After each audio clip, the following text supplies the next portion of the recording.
finally resolved our technical difficulties, and hopefully you all heard me. I said we have a full agenda. I announced I'm Dr. Angela Sharnakatzikas with Palmetto GBA in the MolDX program, and we want to welcome you all today. And I notified everybody that we are recording this meeting today. And so we are going to make an audio recording of this open meeting, and as part of the LCD record, we assure that the recording is maintained on our Palmetto GBA website. On behalf of Palmetto GBA, I consent to the recording of this meeting, and we will now start the recording. I will also ask that for anyone who is not meant to be speaking right now, that you please mute your line. All right, and Jason, you did give the thumbs up that recording has begun, correct? That's correct. Thank you very much. All right, so Palmetto GBA has previously announced that it would record the open meeting, and Palmetto GBA consents to the meeting. So I'm going to just wrap this up before we get into our first presenter. I have just started the recording of this open meeting in compliance with CMS. For the record, prior to doing so, I announced that Palmetto GBA would make an audio recording of the open meeting and consented on behalf of Palmetto GBA. All right, that being said, we would like to introduce our first speaker, and that is Mr. Brian Tees with Eurofins, discussing the solid organ allograft rejection LCD. So thank you for the open comment period. Thank you for the transparency and the opportunity to address everyone today. I'm the president of Transplant Genomics and senior vice president of Eurofins US Clinical. I'll just cover a few slides here quickly, knowing that we have eaten into some time. Transplant Genomics provides innovative cell-free DNA testing and gene expression profile tests for the purposes of identifying rejection, surveilling for rejection, but also identifying for-cause rejection in post-transplant patients, specifically in this case, kidney. They are known as TRAC and TrueGraph. We are excited to offer some recommendations and comments based on the draft LCD that is heading towards finalization. A quick overview of our recommendations as an organization. We had three key areas that we felt could or should be addressed with more clarity. We make the suggestion that surveillance testing frequency post-transplant be it modified to acknowledge the fact that there are no specific transplant testing guidelines for the number of tests post year one, but that there are guidelines for post year one. We also identified that the use of multiple molecular tests per encounter have been, again, limited in this draft of the LCD, and we asked that that there be permission for multiple assays when surveilling for different types of rejection or mixed rejection when deemed medically necessary and supported by documentation. Additionally, in comment on the LCD is the commentary on superiority for go-forward assays to be able to demonstrate superiority, so seeking some clarification, should we have the time for that here today as well. And then bundling and billing clarity, where in the subsequent billing article, the removing of a bundling construct, or at least identifying with more clarity what the bundling really, and we should interpret that to mean for our testing, should be addressed. So for recommendation number one, the surveillance testing frequency. At this time, the current evidence from your LCD is that it supports a maximum number of surveillance time points for evaluation of first-year post-transplant patients, 4 for kidney, 12 for heart, and 12 for lung, with a decreasing amount per time point thereafter. We recommend and support that for patients with heightened risk of rejection, and key indicators for that may be a high KDPI score, comorbidities, infections, or other comorbid conditions, changes that have impacted the patient, that there should be the opportunity for post-year one more than 2 tests for surveillance. Now, that's a bit nebulous, but also the fact that there is a distinct lack of guidelines and clearly some additional clinical medical needs for potentially more than 2 surveillance time points. We feel that there's at least evidence that the cap at 2 should be addressed. And we note that the standard of care currently involves, in years 2 through 5 and then 6 and beyond, quarterly routine lab tests. All those lab tests that are ordered in a routine sense are guided towards the indication of kidney or allograft health, as well as the health of the overall patient.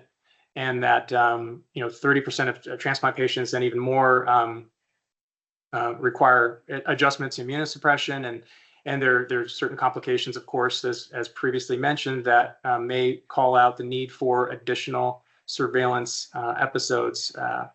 And so what that looks like in years 2 and beyond, would if there was a cap needed for utilization concerns, the only guideline we really have to operate off of is year 1 at this stage, which caps at 4. So I'm speaking specifically to kidney because those are the assays of interest for our organization at this time. Again, it undermines the goal of long-term graft survival. So from your own LCD draft and from the literature you cited, managing care for solid organ transplant patients, the rejection remains a common problem with high frequency of graft failure at 5 and 10 years.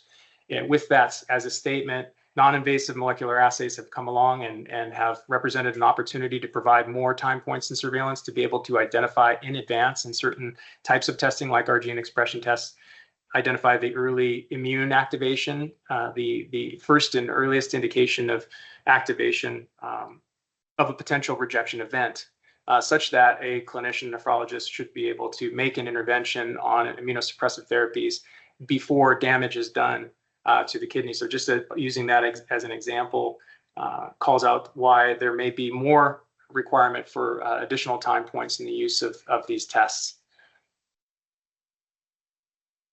With that, our response here, so recommendation 2 indicated that for a given patient encounter, only one molecular test for assessing allograft status may be performed. And that multi-analyte and combination test must demonstrate superiority and additive benefit. Our comment is really just that the limitation of only being able to use one molecular assay, first of all, groups all of the molecular assays as the same into a bundle in a sense, where it indicates that gene expression, pick gene expression or cell-free DNA for this time point. Whereas, these assays have shown in the literature in the C. Jason paper in 2021, and then of course supported by Banff criteria that identifies there are mixed rejection. There is antibody-mediated rejection, there is cellular rejection. So these differential types of rejection can be picked up at a differential level by different types of tests. And so by grouping all of the types of tests together and identifying them as the same, essentially only offering an opportunity to surveil for rejection as a bucket, it limits the ability to actually improve the capture of different types of rejection and mixed rejection. So we'd also recommend in that case that if the ask is to demonstrate superiority for one being added to a second, or for doing 2 in a time point, as is indicated in the LCD, is what superiority means, what in terms of what is needed to be demonstrated to prove to MolDX through technical assessment that 2 is in fact better than 1. And then finally, in part 3, the indication for the proposed billing and coding article is that 1 unit of service, each service is bundled, represented by a bundle of testing time points. The price of each bundle reflected the number of time points demonstrated to be reasonable and necessary according to the criteria in the accompanying LCD. The evidence supports, if the evidence supports a change to the number of tests comprising a given bundle, the price may be modified to reflect that evidence. And our response is essentially that laboratories should be allowed to bill for each covered test using established CPT codes and paid at established clinical lab fee schedule rates. And further, we assess MolDX may not have the authority to effectively reprice these tests, at least according to an interpretation of the Social Security Act, which, so further, that requires CMS to establish a fee schedule for clinical diagnostic tests, and that once private payer information is reported to CMS, that really there's only one. It prohibits CMS from adjusting nationally established CLFS rates for any reason. So we recommend alternative language that may provide more clarity to the bundle, and saying that the price of each bundle is equal to the product of the number of time points demonstrated to be reasonable and necessary according to the criteria in the accompanying LCD and the price of the applicable CPT code. But in principle, we disagree that this bundling approach is necessary because the CPT codes for each of the tests are established. So last comment, just in conclusion, we ask that there's an allowance for surveillance testing beyond quarterly for patients year 1 and beyond, especially for high-risk patients. We would hope that ensuring medical necessity is the ultimate guide for utilization, and that we permit the use of multiple complementary molecular assays when clinically indicated, again, for potentially looking at mixed or differential types of rejection. And then please, if you could clarify multi-analyte superiority, how that would be determined, and align billing in alignment with current CPT and practices, removing the bundling proposal. So that's all I had for my time, and thank you for the opportunity to present. Thank you, Brian. Presentation by Dr. John Friedwald for the molecular testing for solid organ allograft rejection LCD. I'm just going to be brief, and thanks for the opportunity to speak. I'm speaking on my own behalf and not on behalf of any organization. Through developing these biomarkers and the research I've done over the years, I wanted to just discuss the case for combined testing in kidney recipients in particular. I have the following disclosures. I'm fairly broadly conflicted. So number one is, the main thing, and Brian hinted at this before, is that rejection is not a binary thing. Saying rejection is like saying the word cancer. There are many types of cancer, and the same is true of rejection.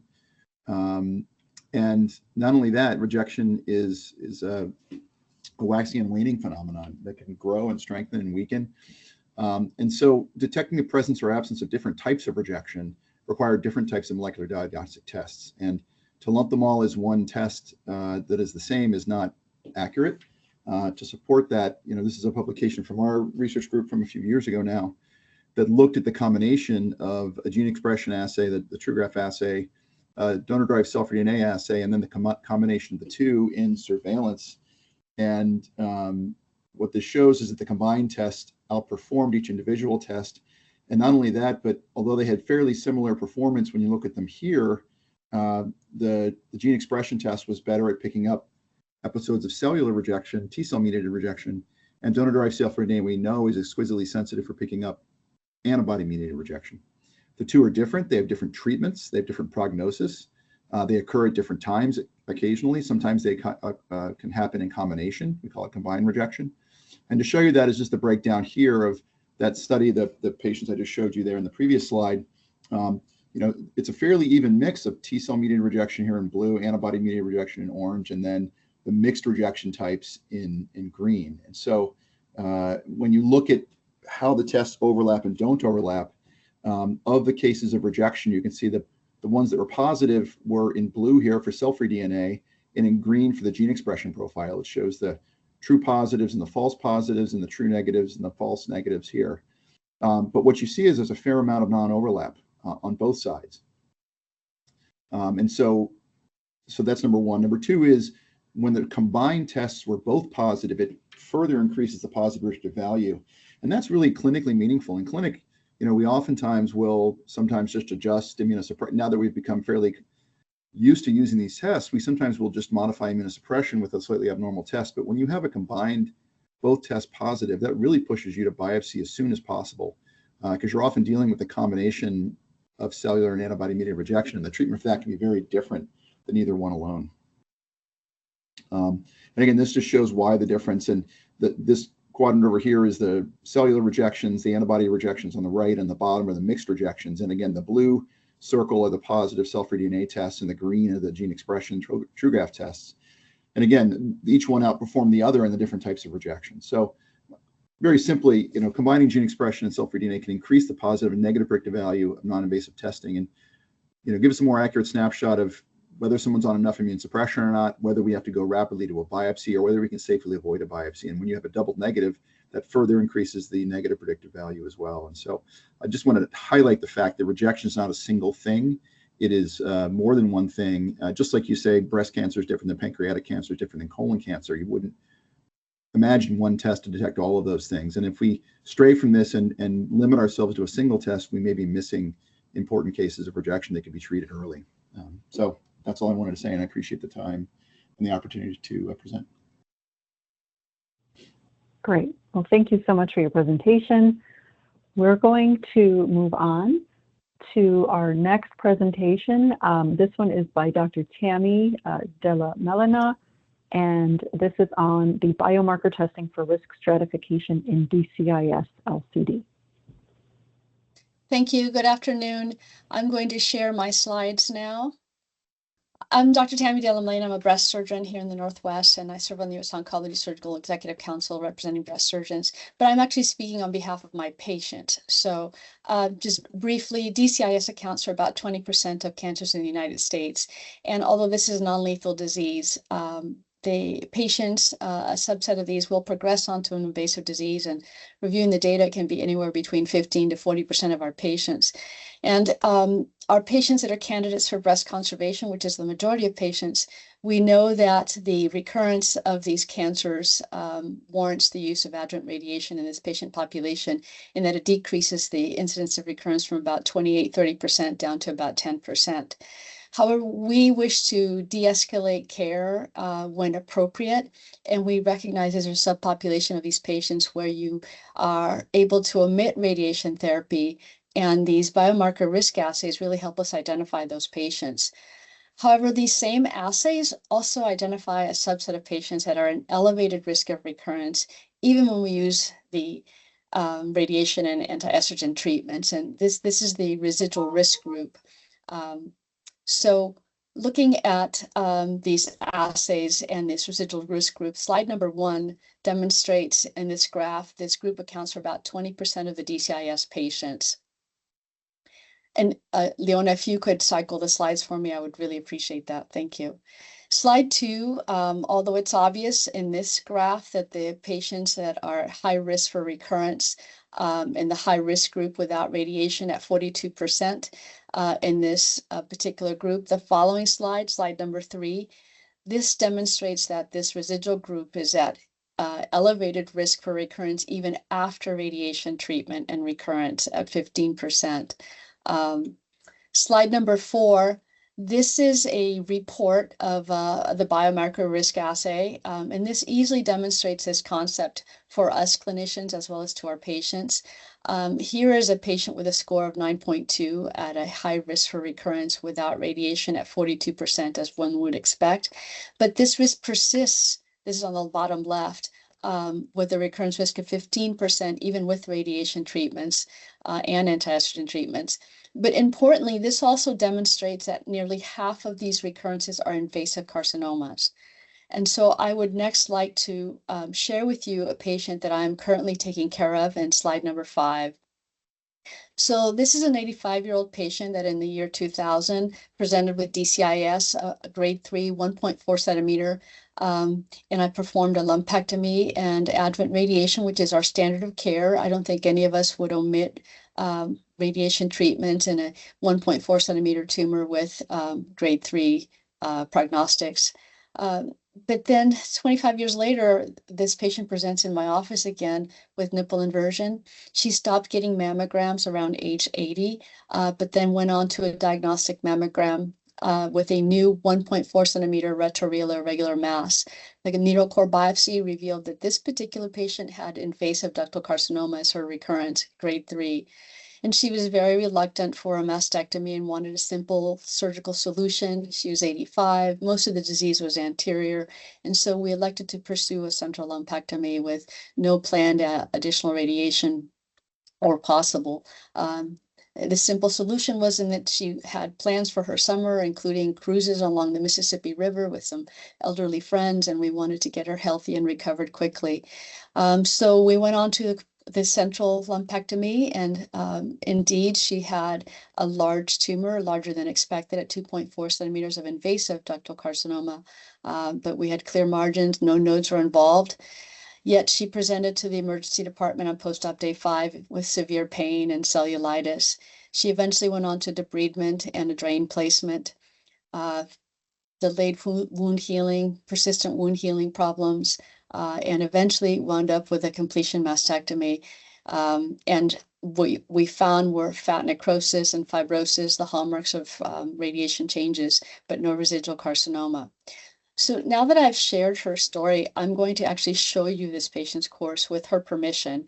So Leona, if we could go to slide number 3. In this slide, number 6. In this slide, the patient returned to my office on post-op day 7, and this is after her ER visit with severe pain, erythema. Here you see evidence of ischemic changes, tissue necrosis, and mastitis. So I opted to take this patient back to surgery. It's not really an option. I mean, this was required at this point to perform debridement and drain placement. Next slide, number 7. We had concerns of wound healing, so I had her come up to my office on post-op day 2. Next slide, you can see those changes. On post-op day 8, same now, breast. Now 15 days from the original central lumpectomy, she is now having draining from the wound, increasing erythema, and increasing pain. Next slide, number 9. Now we're at post-op number 20.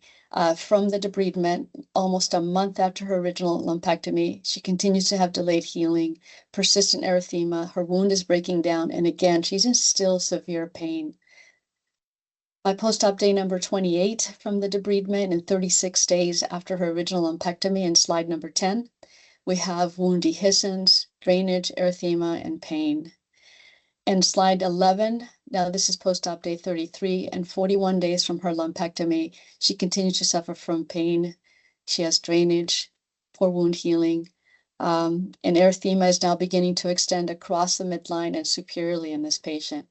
So slide number 12, by August 1st, I have to perform a completion mastectomy, and the findings are consistent with the hallmark of radiation, which is fat necrosis and tissue fibrosis.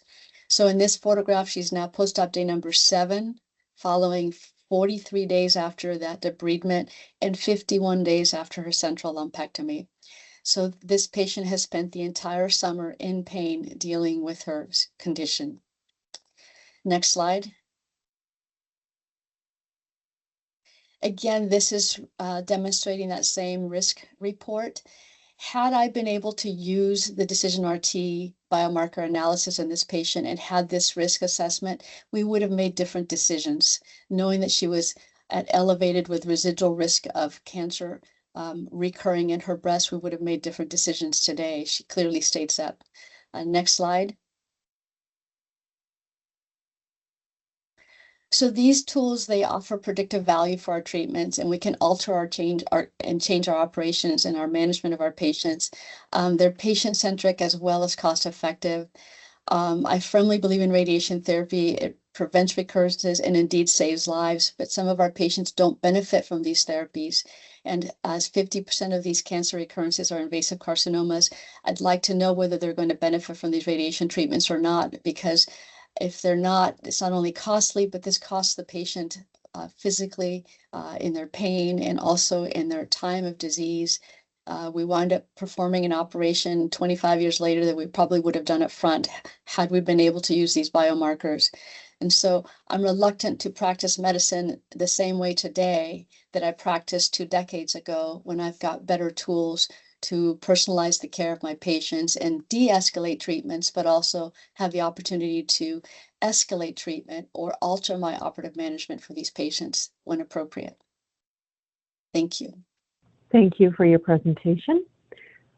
We will move on to our next presenter, Dr. Atif Khan, also speaking regarding the biomarker testing for risk stratification in DCIS LCD.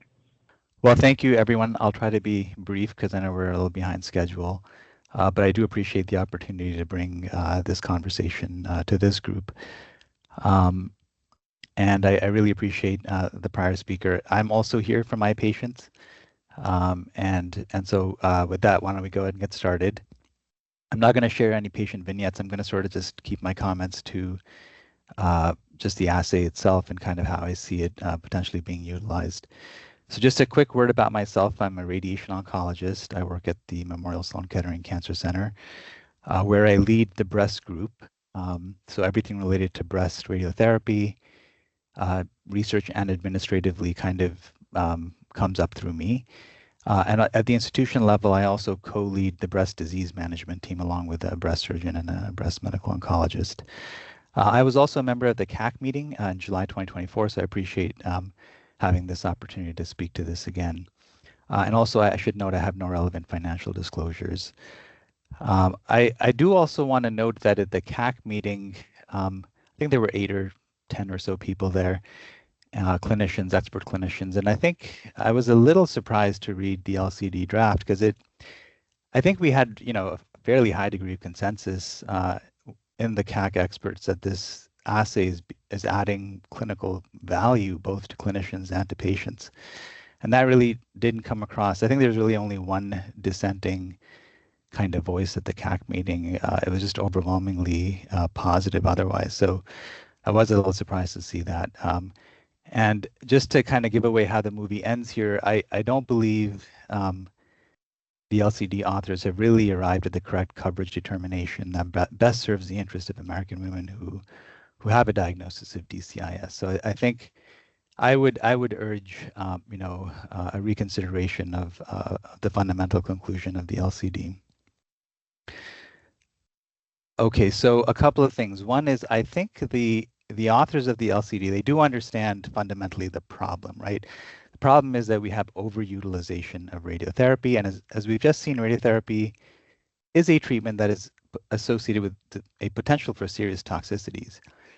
If you just think about the number of DCIS cases and how much radiotherapy is being done all across the country, you are going to actually produce harm in some of these women, like serious toxicities, like the one that we saw. Thankfully, they're not common, but they can happen. We're talking about radiation pneumonitis, we're talking about second malignancies, et cetera. And this is fundamentally the paradox, right? Because DCIS is a non-invasive cellular proliferation. It's generally not life-threatening. So why are we using a treatment like radiotherapy for something that's fundamentally non-invasive and fundamentally not life-threatening? So that's, and I think in the LCD, this is sort of, the problem is stated well. It's written up really nicely. There's good, the references are there. I think one thing that is missing is that it doesn't really acknowledge the tremendous decisional conflict that these women are faced with. They're terrified. They, mostly rightfully view DCIS as a precursor to breast cancer. That is our current, that's sort of how we think about DCIS.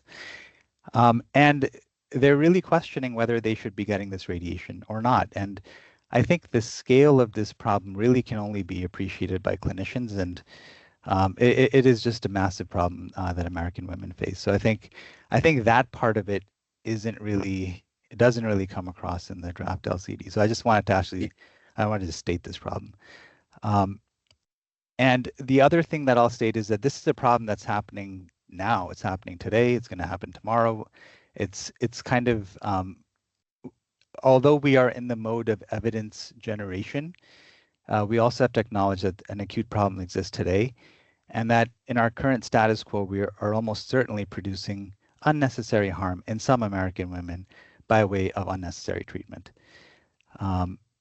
So what I would suggest, sort of what I am positing, is that the DecisionRT assay, in particular DecisionRT, can be used to augment and complement clinical pathology tools that are used to risk stratify patients and thereby improve treatment selection for DCIS over the existing standard of care.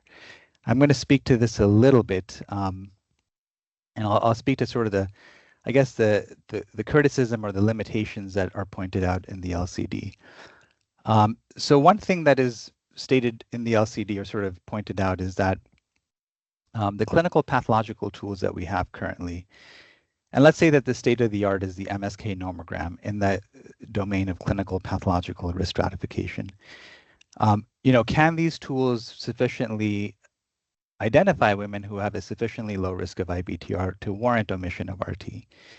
And if so, then any new assay would need to have demonstrable additional value above and beyond these existing tools. And that's a fair point. That's completely a fair point. But what it fails to consider is, okay, are these tools actually being used, particularly the MSK nomogram?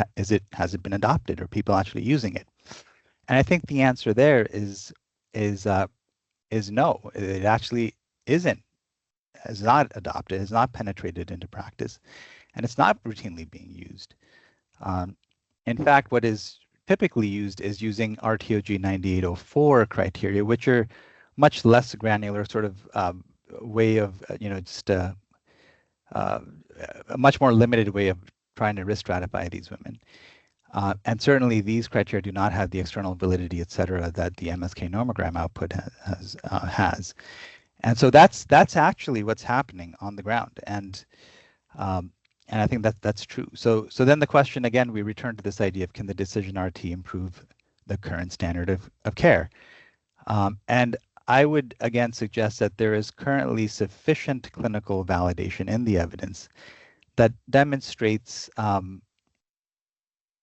that the assay does in fact is reasonable and is necessary for clinicians in order to inform the decision-making process in these women with DCIS, and that it does indeed add clinical value over the clinical pathological tools that we currently use for prediction.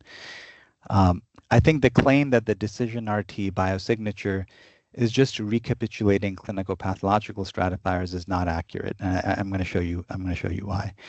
Again, I'll just make this point that the draft LCD is not reflective of the overwhelming opinion of the CAC. So I want to get to this idea of one thing, and by the way, I'm focusing on the decision RT just because their evidence is much more compelling. It's more evolved than the other. It's more advanced than the other assay that is available from Exact Sciences. So one thing that we have known about the decision RT assay is that it completely scrambles risk prediction that happens by way of clinical path, ClinPath. I'm going to refer to clinical pathological risk stratification as ClinPath for brevity. So the decision RT adds unique new information above what can what we get from ClinPath, and this has sort of been shown going back to some of their earlier work. I'm not saying anything about the performance of the assay with respect to prognosis. I'm not saying anything like that yet. I'm just saying that if you take a group of patients who are low risk by ClinPath and then run the assay on them, it completely reassorts them. And this is really, really compelling. You can reference these data that have already been presented. And then I think one publication that came out after the CAC meeting, which I've highlighted in red here, is also a very good one. I'll show you some data from that.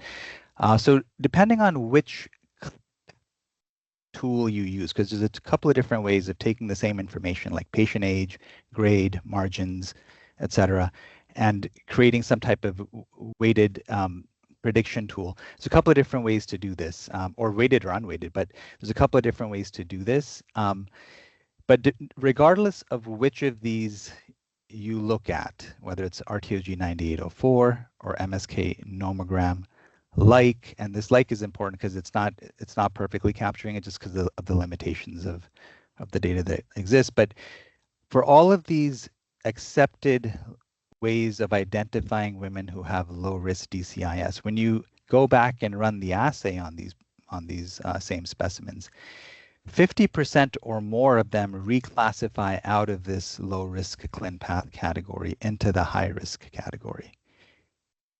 That's tremendous. Now, when you think about the hazard ratio with use of radiation using these traditional ClinPath stratifiers, it's about 0.5. So radiation reduces the risk. Actually, can't see that. It reduces the risk of recurrence of in-breast recurrence by about 50%. However, when you look at the risk of recurrence in the reclassified patients, it's about 0.8. So it seems to be, again, identifying a group of women who don't benefit from radiation.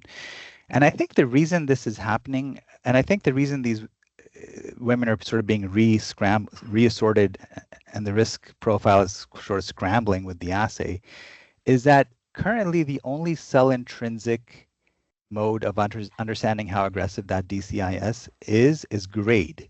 So the pathologist looks at the cells under the microscope and they say, oh, I think it's low grade, I think it's high grade, or I think it's intermediate grade. And especially in the intermediate grade, there's a lot of subjectivity in how they assign that. Whereas with the 7 marker, the 7 protein expression assay, you're actually getting a quantified sort of read of the intrinsic biology of those cells, and that's just fundamentally different. We see a very similar thing in cases who are high risk by ClinPath. 30% of them reassort, they reclassify as low risk once you run the assay on them. Again, it's just completely scrambling.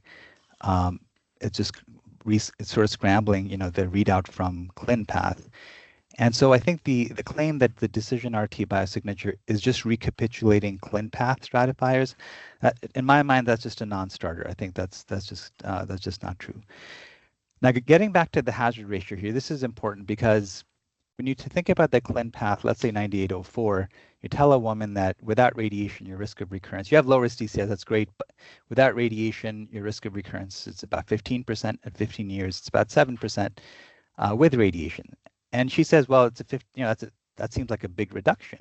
And it is. It's a 50% reduction in the risk of having a recurrence. And we tell them, well, yeah, but you can be successfully treated. And the 15% where it comes back, all of them can be successfully salvaged, and no one really compromises their breast cancer mortality, et cetera. But still, the 15% versus 7%, that 50% reduction, from the perspective of a patient, we probably should have a patient advocate in this conversation. I'm not sure if that happens, but that's significant, and that's why there's so much overutilization. On the other hand, if we had an assay that did not have that same 50% reduction in risk, let's say it was 5% with radiation and 5% without radiation, well, that would actually be something then, right? And I think that's where the promise of the assay potentially is. So if you look at all patients who have decision RT low risk, the hazard ratio with radiation is 0.8. Now, I will acknowledge that the confidence interval here of this hazard ratio is wide, and that's because the number of events overall is low. But I think the signal here is compelling, and it's directionally in the way that we want to see it. Also, if you take patients who are low risk, this is really interesting. If you have patients who are low risk by ClinPath and you do the assay, and they're low on the assay, their hazard ratio is 1.0, meaning that there's really no predictive, there's really no identification of benefit with the use of radiation in that group of patients. So I would put this together and say that the data are very suggestive that decision RT is uniquely identifying women who do not benefit from radiation. And that's in contrast to the current clinical pathological stratifiers. There's also independent effects of this assay that have been demonstrated in the paper that I referenced earlier, meaning it sort of is independently contributing to this, to the effect of the radiation in reducing IBR. I won't get into that. I'll just skip over that. And then finally, one other point I'll make is I agree that ultimately the assay, it could become a sole determinative adjudicating assay for use of radiation, but we're not there. Clearly, we're not there in terms of just ordering one test and basing the decision on just the readout from the assay. But the current state of the preliminary data is very good, and I think it can be used as an adjunct to the clinical pathological stratifiers that we are already using. And by doing that, we can reduce the decisional conflict that both clinicians and patients are feeling when faced with the diagnosis of DCIS. There is a large phase 1 study that has, there's a large randomized phase 3 study that the NCI is going to be funding, 2,000 women, all of whom will have a low decision score, and then will be randomized to radiation or no radiation after lumpectomy. And hopefully we'll show that in both of those groups, the recurrence risk is 5% or so. And then we'll have our answer. And that'll be kind of like, the that'll sort of be like a high level demonstration of what we're trying to do. But, the scientific rigor that goes into approving these trials and the multiple layers of scientific review that this concept has gone through, all of these data have been looked at. It's not, by multiple reviewers, and they have decided that the data here is compelling enough to spend millions of American taxpayer dollars to run this trial to, do sort of like the final validation of the assay. So this, again, this is just a way of saying that the preliminary data here is very good. I'll just go through this very quickly too. We know that the assay impacts treatment recommendations. We know that it's cost effective, and we know that the similar assays reduce decisional conflict in patients. So I think this is I think I think it should be available to clinicians and to patients. I think it helps with getting to the place where they have peace of mind with their decision, and we shouldn't minimize that. I think that's really, really important. And I think this is the most exciting development that we've seen in DCIS for a long time, and this sort of holds a promise for really preventing over and under treatment in the right type of patient. So, with that, I will stop. Great, thank you for your presentation. We will move on to Dr. Michael Alvarado, speaking on behalf of the same LCD. Well, thank you so much. My name is Michael Alvarado. I'm a surgical oncologist at the University of California in San Francisco, and I appreciate the time to touch base with you all as well. And thank the other presenters for discussing the ductal carcinoma situ, or DCIS, and the Decision RT, the molecular assay. That was some very nice information and background as well. I'd like to focus on another part of the decision making and what I read in the draft to be kind of a pretty significant area that I disagree with regards to ordering this biomarker testing. I think the way that it's thought about, that it really does conflict with clinical practice and is not allowing women to have the best information to make their best decisions on treatment. And I'd just like to kind of give a little bit of background and then show specifically what I was talking about. The previous people that have discussed this, I think, have really highlighted ductal carcinoma in situ and how it's treated across the country. Really, what we're talking about with this data and the availability of this assay is decision-making with regards to the treatment for DCIS. And again, as was mentioned earlier, lumpectomy alone is an option, lumpectomy with radiation, or even mastectomy. And what we're trying to prevent is the risk or prevent a recurrence of either DCIS or another invasive breast cancer. And as was really nicely put in the last presentation, prior decision-making is based mostly on clinical pathologic factors, but it really is difficult to identify risk correctly. So this has been the largest problem with treating DCIS with regards to really the push over the last 20 years, a lot of it with regards to de-escalation, meaning that we're trying to identify women that can have lumpectomy alone, the surgery, the small surgery without radiation, but not having a very good way of identifying those patients. So the decision-making has been difficult, and so many women have been overtreated. Now, having said that, there are a number of women, probably in the last 5 to 7 years, who were expected to do well with lumpectomy alone, but were undertreated. So again, that was mentioned in the last presentation, that there are significant issues with both overtreatment and undertreatment. So that is very well known and published within the medical literature. And we're unable up to this point to correctly risk assess these patients. Nomograms are not valid tools. They're not helpful. And I would say in our institution at UCSF over the last 20 years, we've never used nomograms to help predict risk because we don't feel they work very well. The Decision RT assay outperforms the standard clinical pathologic features. Again, that was mentioned in the last presentation. It outperforms nomograms. And in fact, it outperforms the clinical trial parameters that we've seen. So again, that was mentioned in the last presentation. There are clinical trials that have been done that would make the public think the outcome was based on this type of patient.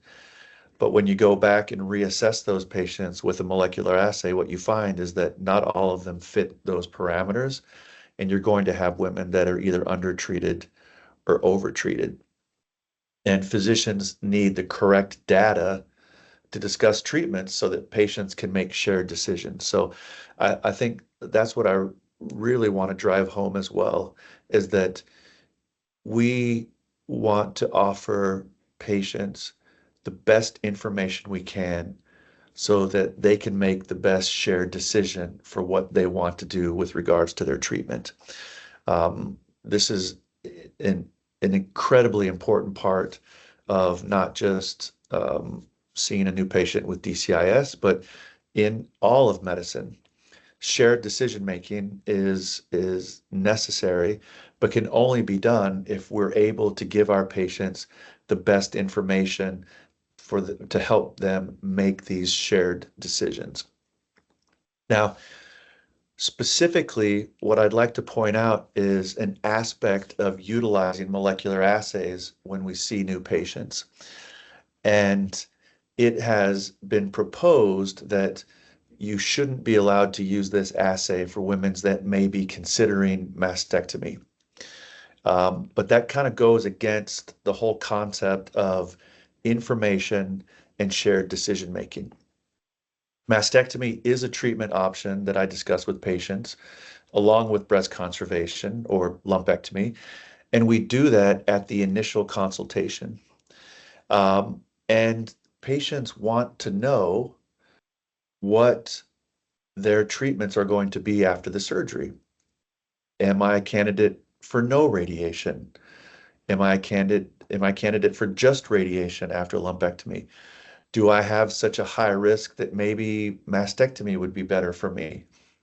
And patients will change their mind before actually getting the surgery based on their preferences of their risk tolerance and how we discuss that with patients. So one patient may say, well, I'll choose lumpectomy, but only if I don't have to do the radiation. And so all of our data previous to molecular assays was, well, you have to have the surgery. We'll see what these different clinical pathologic features are. We'll see how you fit into the data that we have from previous clinical trials, and then we can determine if you're maybe a good candidate to omit radiation. But a lot of patients feel uncomfortable with not knowing what that risk might be after the surgery, and they want to know that information before they make a decision on surgery. And so the availability of being able to use a genomic biomarker test before the decision for surgery can be extremely helpful for patients who are having anxiety and difficulty deciding which route they want to go, lumpectomy alone, or if they want to choose mastectomy. And so I think it's crucial that we understand that, of course, not every patient is going to need a genomic assay before surgery, but we should have that opportunity if the patient feels strongly about how they tolerate risk and what they want to do. And so we can help make the decision with them, share in that decision making with the best information.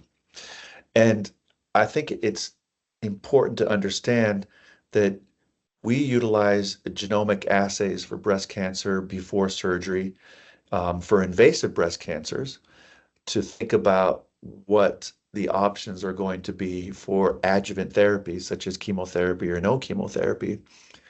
And we have to realize that that was initiated 15, 18 years ago based on data from similar to what we're doing today in terms of the data that we have for the DecisionRT information.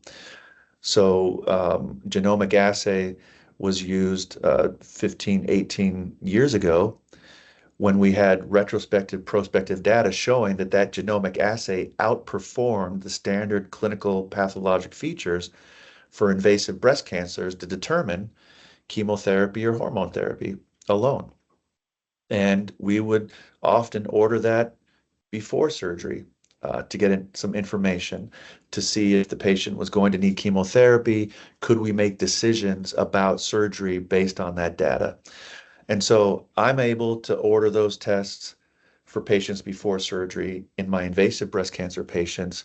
I think it is crucial that I'm able to also order a genomic assay for my patients that have DCIS before moving toward surgery, because again, it'll help with shared decision making in these patients. We'll be able to identify those that may have a low risk without radiation, those that will do great with radiation, and also those that maybe have a very high risk even with lumpectomy and radiation. So I think that is important information that can help with shared decision making based on what type of surgery that person would do. So based on the current evidence, I think it's reasonable and necessary to have this as part of my pre-surgical consultation and information for these patients. It really does reclassify patients, and we're able to understand what that risk is in those different scenarios. And because we can do that, we can help make the right decisions with our patients with regards to surgery. So I think it's very crucial that not only that we have the assay to use to make these decisions on radiation or no radiation, but we need to have the availability to use the assay even before surgery so that patients can make the best decision regarding what type of surgery they want to do. So again, I really thank you. At UCSF, we've been trying to perfect treatment for DCIS over the last 20 years. And this would only benefit our patients tremendously. So thank you very much. I really appreciate it. Thank you for your presentation. We will move on to our next presenter, Dr. Brian Zerniecki, regarding the same policy. Is Dr. Zerniecki on the call? Okay, we'll move on. And if Dr. Zerniecki joins the call, please let us know and you'll be welcome to present. All right, we will move on to our next presenter then, Dr. Jose Bazan, also speaking about the DCIS policy. I will be brief, and I thank the previous speakers for their comments, and Dr. Khan for going through the data. I'm a breast radiation oncologist. I currently work at City of Hope, where I'm the director of breast radiation oncology for our enterprise, and an associate professor in the department. And I've been a breast radiation oncologist now for about 12 years, so I only see patients with breast cancer. So I just want to highlight a few issues, 5 issues with the draft LCD that must be addressed. So number 1 is that the LCD inappropriately stipulates that biomarker testing be used to make the decision for the patients to receive radiation treatment or radiation omission, rather than provide the information for shared decision making, which is key, as we've heard before. The LCD negates the established requirements to consider the patient's individual preference for risk tolerance. It ignores the clear role for biomarker testing in clinical practice today in patients with low risk clinical pathology. And it inappropriately calls the decision RT residual risk group that identifies patients with high risk after BCS plus RT experimental. And finally, it ignores the clinical validity and clinical utility data supporting that Decision RT is a reasonable and necessary test to improve the treatment of DCIS over the current standard of care. So fundamentally, the draft misses the opportunity for biomarker testing to be used to improve clinical practice today. I personally routinely use Decision RT to improve patient care in my patients with DCIS. And so on the basis of the above, I believe that the draft LCD is not an appropriate coverage determination regarding Decision RT and should be withdrawn. So I'm going to go over a couple of those, just 2 of those 5 points in a little bit more detail. So with regards to the LCD stipulating that the biomarker testing be used to make the decision, if we go into the language in that first sub-bullet point, it says the patient's required to, number 1, have a formulated treatment plan that includes radiation and consent to its use, and an intent to forego the use of RT if determined to be placed in the sufficiently low risk category by the test. And sufficiently low risk in this draft means that patients benefit less than 5% from RT for reducing the 10-year recurrence risk. So effectively, the policy is determining how the patient will be treated if they are to receive the biomarker testing. The policy establishes what the definition of low risk for patient treatment is for all women, and this is not appropriate for a CMS contractor to decide. NCCN guidelines stipulate that the patient and the clinician make a shared decision on the treatment of DCIS. A patient's individual risk preference and tolerance should be central in making the decision for a treatment used on them. So I didn't put in a couple of clinical vignettes, but just 2 weeks ago, I had 2 patients with the exact same decision RT score, and the numbers were the same. 12% risk of in-breast tumor recurrence without radiation, 5% with radiation. And the 2 patients looked at those numbers and decided differently on their pathway. One chose to omit radiation, and one saw that more than 50% reduction and said she wanted to do it. So I don't think it's as the slide says, it's appropriate for someone else to make these decisions. It's information that's so crucial and helpful so that women can make their own decisions. And then the other point I wanted to address here is about the draft ignoring the clear role for biomarker testing in clinical practice today in patients with low risk clinical pathology.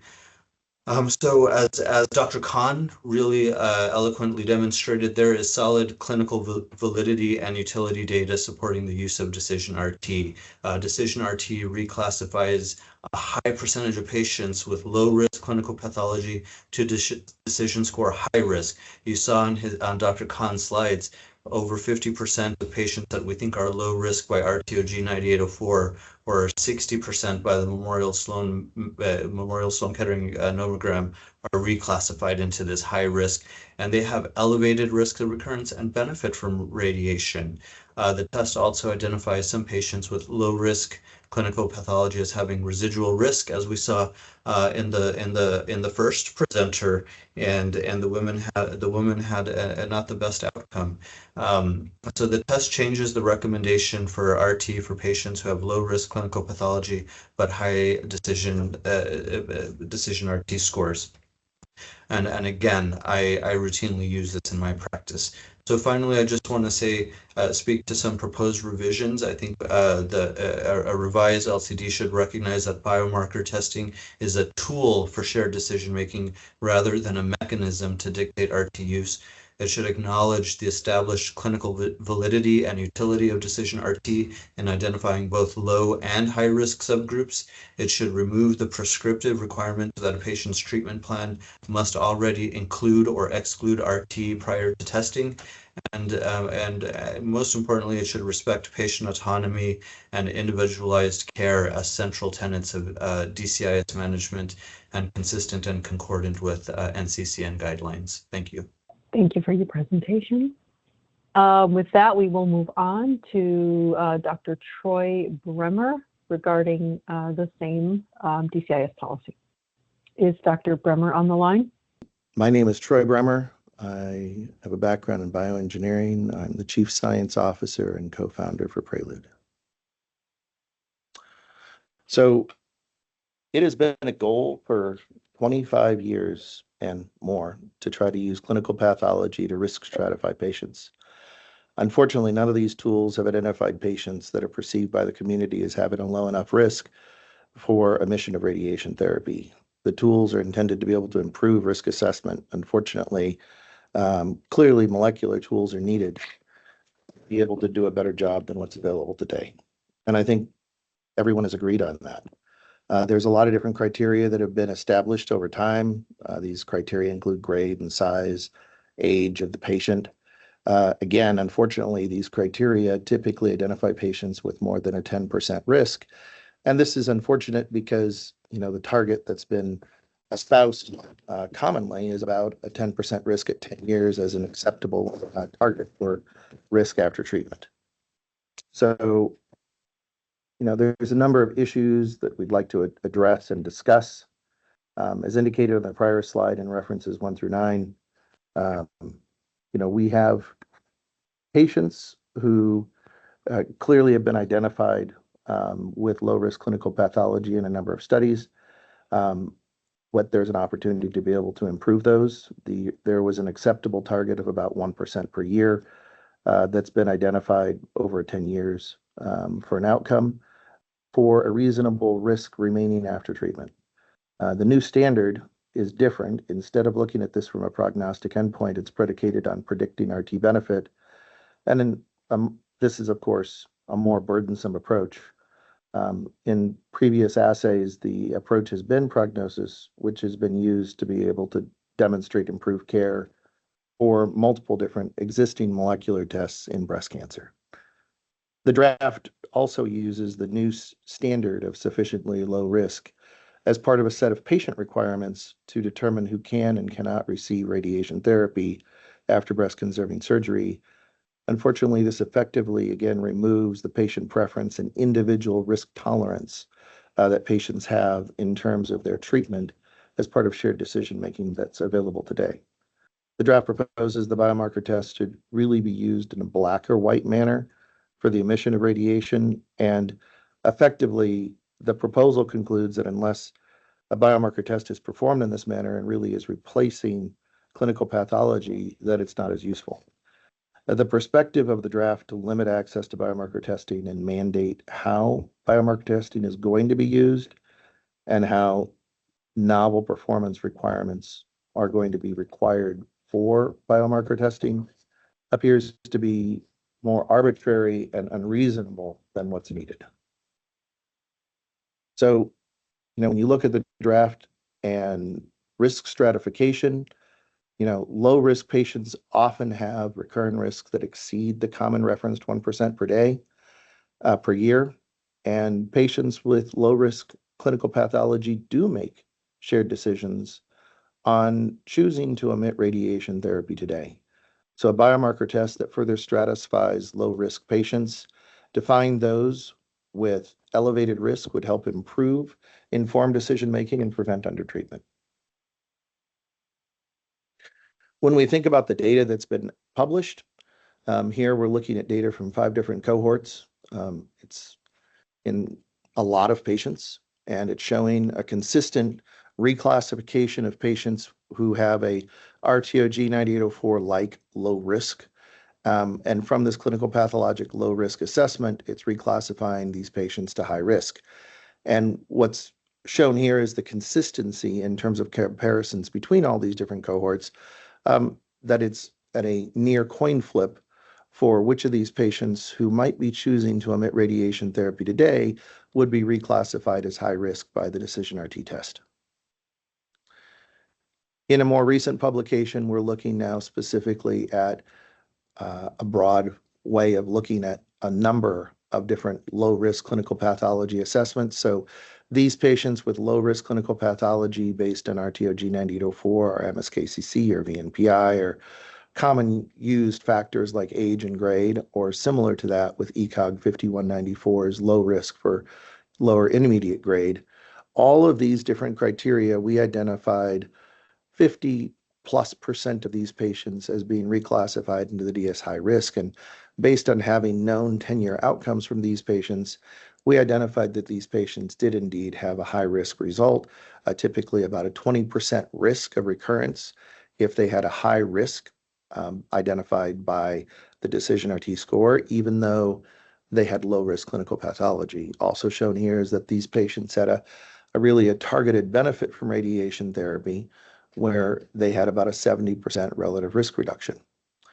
Again, when you looked in the publications, you also see this in other publications where we've compared to clinical pathology and identified that patients have a high risk remaining at 10 years for their recurrence risk if they were reclassified into the high risk group by DecisionRT.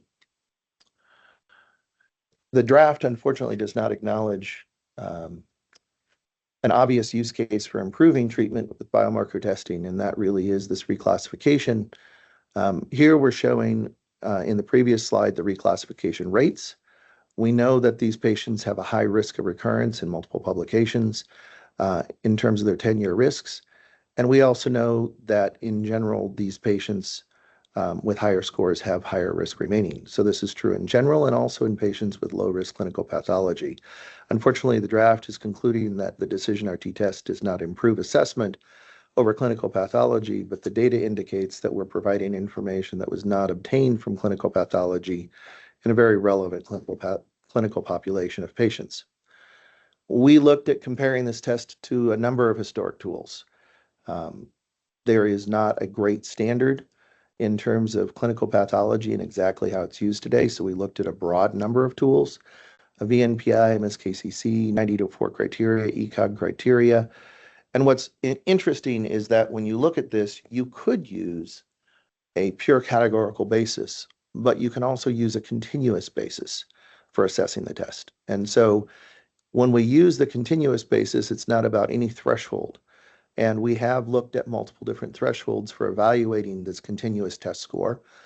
Here we look at an analysis, as has been in multiple published manuscripts, that on a continuous basis, after adjusting for the effects of prediction that come from the individual tools, the DecisionRT test was prognostic for risk at 10 years after breast-conserving surgery. And these tools were not statistically significant. So it's showing that the test, when used in an analysis with these tools, was significant for prognosis while the tools were not.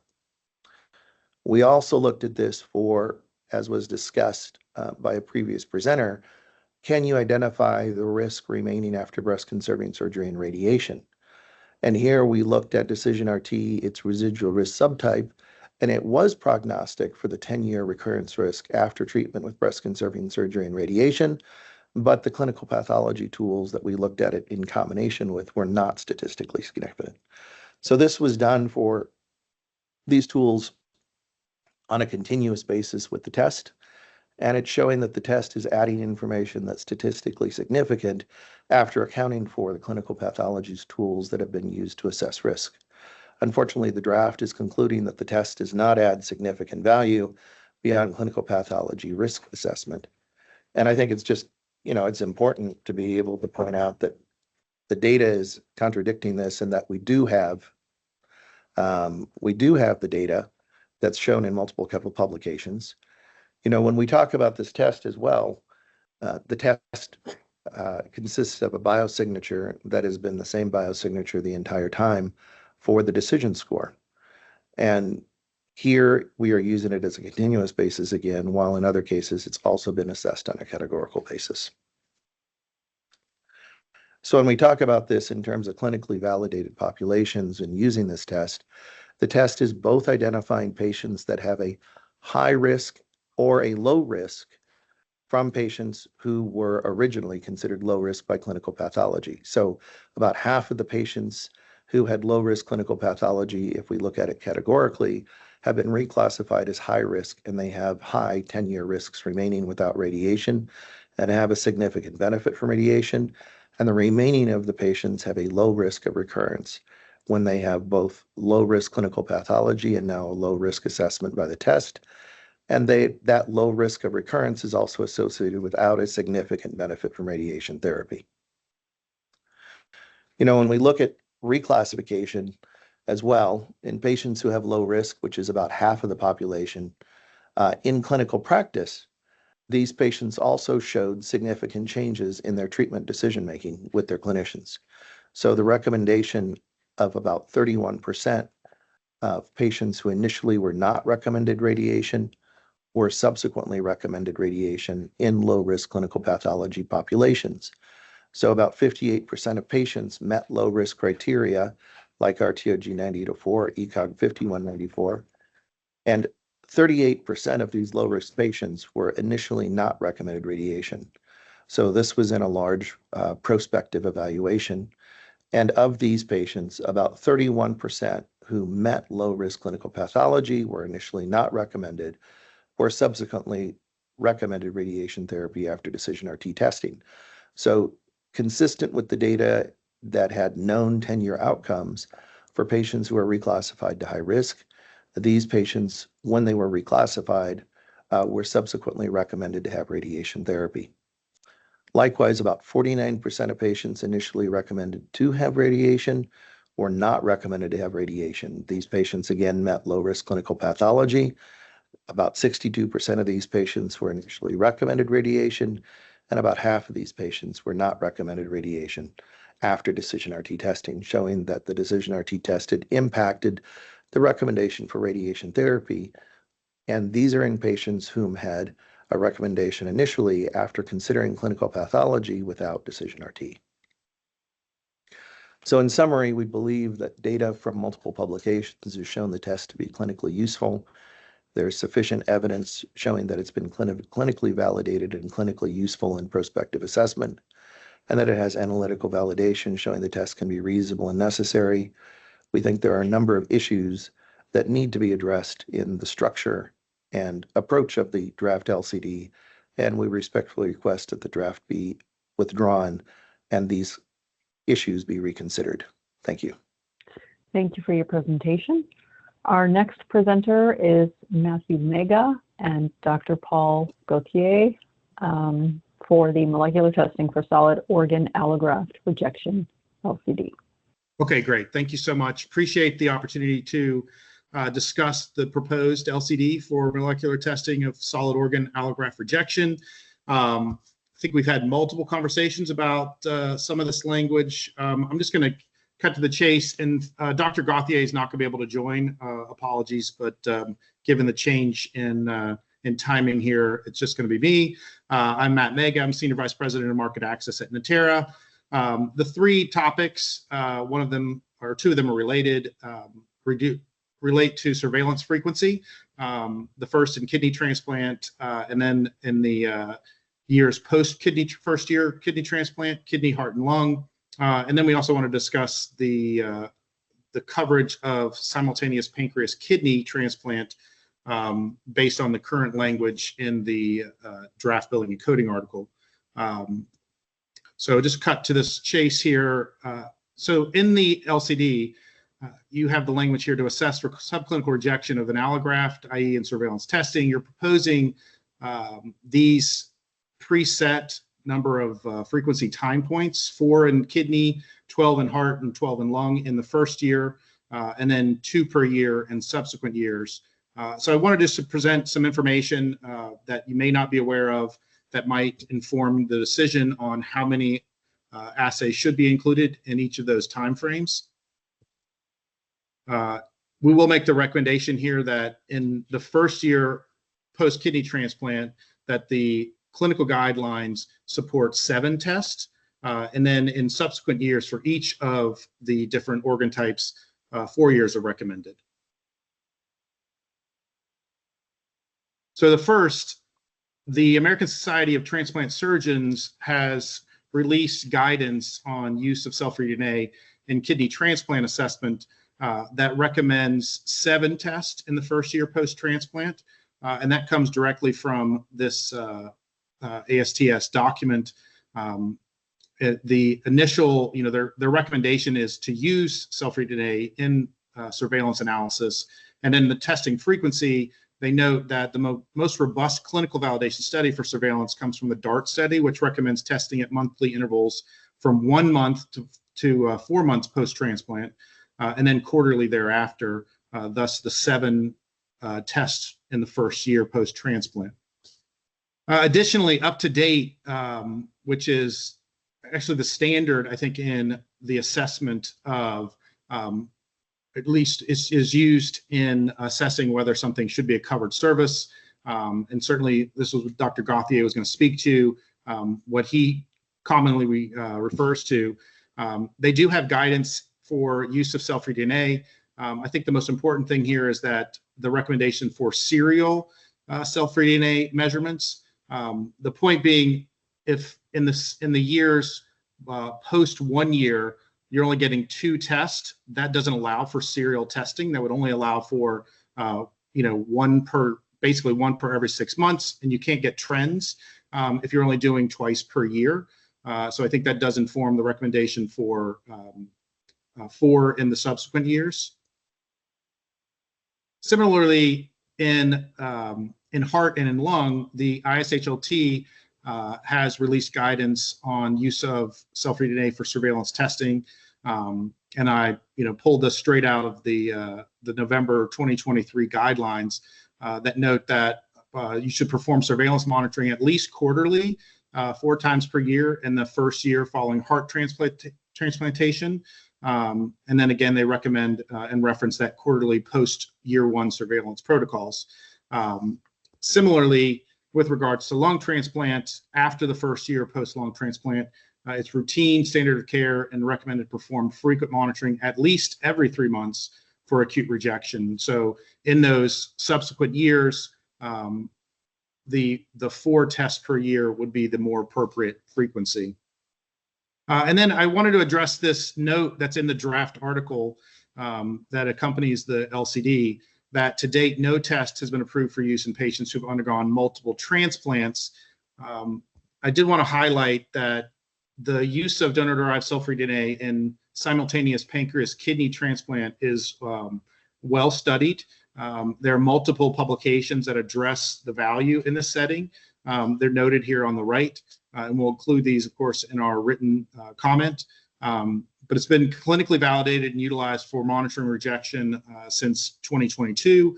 There's multiple studies that demonstrate donor-derived cell-free DNA offers strong performance in identifying acute rejection, similar to the performance shown in kidney transplantation. And given the robust data here supporting SPK, we request that the LCD be updated to include use of donor-derived cell-free DNA for the SPK population.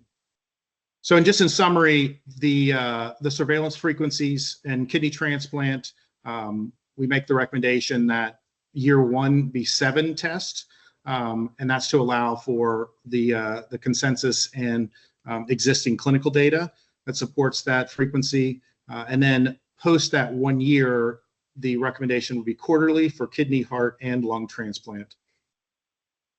And also, we would just humbly request the coverage to include simultaneous pancreas kidney based on the published clinical evidence.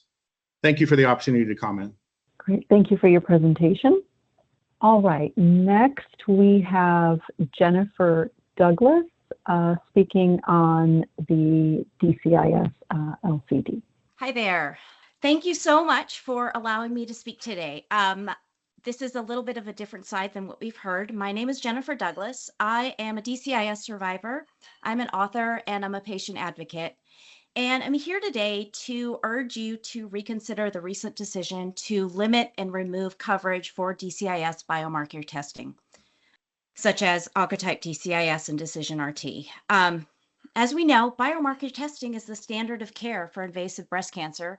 And we've seen the recent research that shows that such tests like DecisionRT are superior to clinical pathology to show whether DCIS is low risk or high risk. So I'm going to start by sharing my personal story with you, share what I hear in patient groups, and then just ask you some critical questions about the future of breast cancer care. So let's start with the personal. The day before my 42nd birthday in 2019, I was diagnosed with DCIS. It was my 2nd annual mammogram. And in a flash, I went from being a healthy mom of 2 teenage boys to being a cancer patient. My mind swirled with decisions I never wanted to make.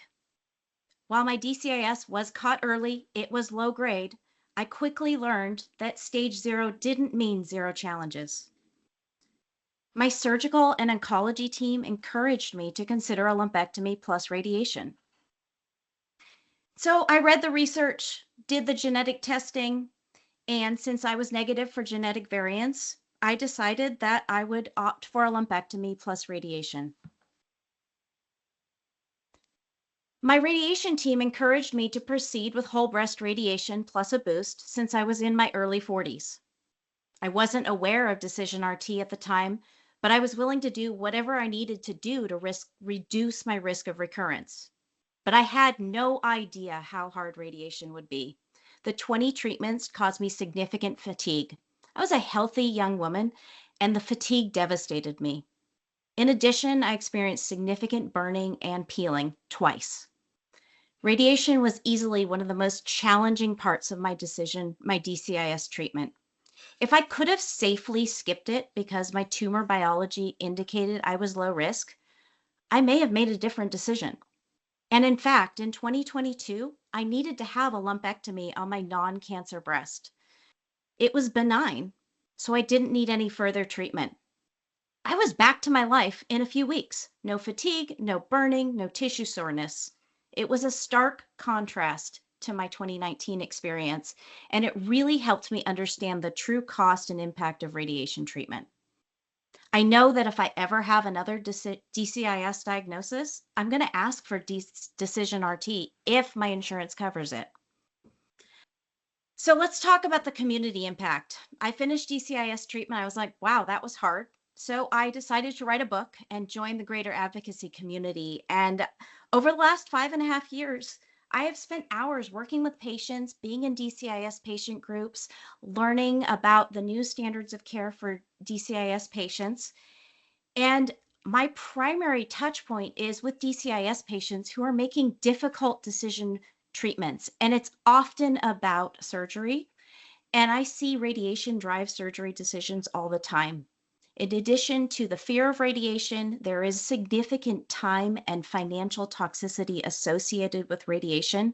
There are women who do not live close to treatment, and so they have to take weeks off of work in order to be able to have the time to travel to treatment, get the brief treatment, and travel home. It impacts families significantly, and this is something that tests like Decision RT can help patients as they're making those decisions. So let's talk about the impact.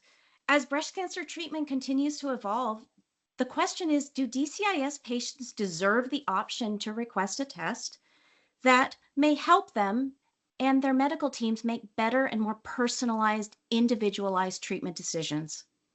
We know the future of oncology involves using a patient's tumor biology to optimize cancer treatment plans.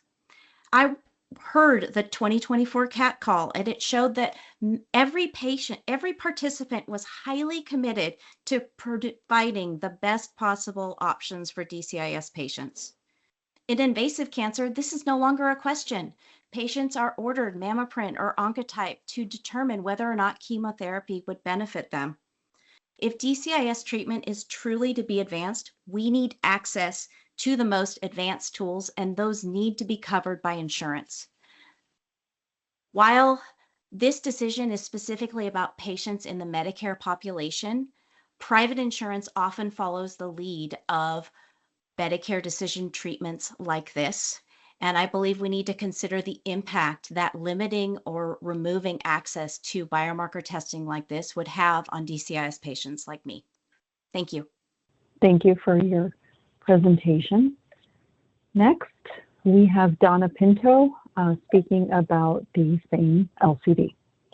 Great. Thank you so much. Thank you to all the previous speakers. It's really great to hear the focus on shared decision-making and the patient voice and preferences and how much that matters. So I'm Donna Pinto. I founded DCIS 411, which is a website and a blog about 2 years into my journey. I'm going to give a little bit of background on my diagnosis of DCIS was in 2010, and it was intermediate grade, kind of in the gray zone. And I was told the standard of care treatment is lumpectomy plus 7 weeks of daily radiation or mastectomy. This did not sit right with me. Both options sounded extreme and frightening. The treatments felt more scary than the diagnosis. I was only 44 years old at the time as well, and I had 2 young children, very, very healthy, and the DCIS was found on a routine mammogram, also my 4th annual. I started researching immediately, and within 2 days, a Medscape article had just come out with well-respected breast cancer doctors discussing a controversy about overtreatment of DCIS. And in this article, it talked about how biomarkers could help differentiate the risk levels. Because I was in the intermediate grade, it was kind of like, I just wanted more information. I researched nonstop for 2 years, nearly 2 years. And when I created DCIS 411, my goal was to help women diagnosed with DCIS slow down and understand the issues as well as the current research. One of the biggest issues is the discordance in agreement of grade among pathologists. Up to 25% of the time, studies show that they can be in disagreement. So you're really basing treatment on something that's uncertain. And this does not feel good. The uncertainty is just very, very overwhelming for so many women. The other important thing is that radiation can only be used once. If you use radiation for a low-risk DCIS, and then you go on to have invasive cancer, your only option really is a mastectomy. And oftentimes this isn't even being told to patients. So I created online support groups, which now have thousands of women. Every day we're discussing all these issues. Since 2016, I've served as a patient advocate on 2 multi-million-dollar DCIS research projects, both nationally and internationally. The COMET study comparing active monitoring to surgery, and Precision, which stands for Prevent Ductal Carcinoma in Situ Invasive Overtreatment Now. When I learned about DecisionRT in 2018, I was thrilled to know that over 50,000 women a year would no longer be potentially overtreated with one-size-fits-all. With DecisionRT, every woman now has the opportunity to know their true risk as an individual. It's incredibly valuable. Every woman can now have peace of mind in making serious life-altering treatment decisions, as we've seen and heard in some of the previous presentations. Every woman diagnosed with DCIS needs DecisionRT. For the mental, physical, and financial well-being of every woman diagnosed with DCIS, this test is absolutely necessary. It should be ordered with ease by every physician treating women with DCIS, and it should be covered by Medicare as well as every insurance company. And then, for me, why is DecisionRT so important? Not only does DecisionRT give a woman and her family tremendous peace of mind, this test can provide physicians the scientific evidence to feel more confident in supporting challenging treatment decisions, both for someone like me with low-risk DCIS, as well as for a woman who is at a more elevated risk. I believe DecisionRT plays an important role in shifting the paradigm away from needless emotional trauma, worry, overwhelm, confusion, uncertainty, intimidation, and fear, as well as helping to reduce the widespread problem known as overtreatment of DCIS. And again, every woman diagnosed with DCIS deserves DecisionRT. Thank you for hearing the patient voices today. Thank you for your presentation. Next, we have Dr. Eileen Connolly, also speaking on the DCIS LCD.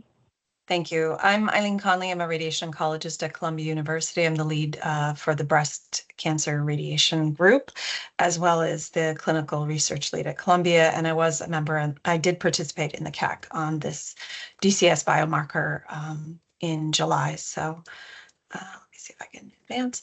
These are my disclosures. So just briefly, so in summary, the LCD as written, I would like to say, conflicts with the NCCN shared decision-making framework and current clinical practice, as many of the previous speakers have already stated. The LCD currently as written conditions coverage for biomarkers based on a predetermined patient choice, and it definitely undermines patient autonomy. And as such, I think it should be withdrawn or substantially revised. The key thing that I found concerning in this is that as it's currently written, in order for a biomarker testing to be approved, it requires both the physician and patient to have a formal plan for radiation already in place in its consent to use, and then a decision made that they would forego radiation if they were found to have a sufficient, they were found to be low risk. So it prevents patient autonomy in decision making. So the concerns I have is that there's a pre-commitment requirement in order to cover the biomarker, which is unworkable and is inconsistent with NCCN guidelines. It really misunderstands the intended use of biomarkers, which is to inform patient decision-making, not to make the decision for them. It is outcome contingent in terms of coverage, which again undermines patient choice. And it asks us to use this to essentially supplant patient-physician decision-making, not complement it. So I'm just going to go through these points a little bit more. So, I think I don't know if the animation works. Okay, so pre-commitment requirement, this is unworkable and inconsistent with guidelines. So as the draft states, physicians and patients are supposed to have an RT plan in place as well as consent and have an agreement that they will omit radiation if they get a low risk score. So this turns decision-making, a decision support tool or a biomarker, which is intended to help make a decision, into a payer-mandated decision, and it ignores patients' risk tolerance. As many of the earlier speakers have already stated, DecisionRT, for example, does reassort patients. So before the test is performed, we're not really sure of whether they're going to be low risk or high risk. And patients have a varying threshold for risk tolerance. Somebody may be willing to omit radiation even with an elevated risk, given their own personal situation, or they may have a low risk score and still want some radiation, if only a limited amount. And by making by the way the LCD is currently written, you've taken that choice away. And I don't think that's a good thing. Again, it misunderstands the intended use of a biomarker. So DecisionRT provides a continuous statistically derived risk estimate. It's designed to inform but not replace clinical judgment and patient preference.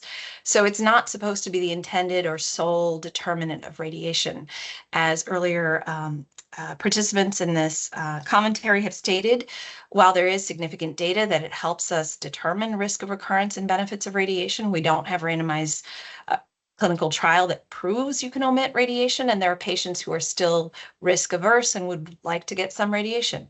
Additionally, there are patients who would not know that they're elevated risk without the biomarker.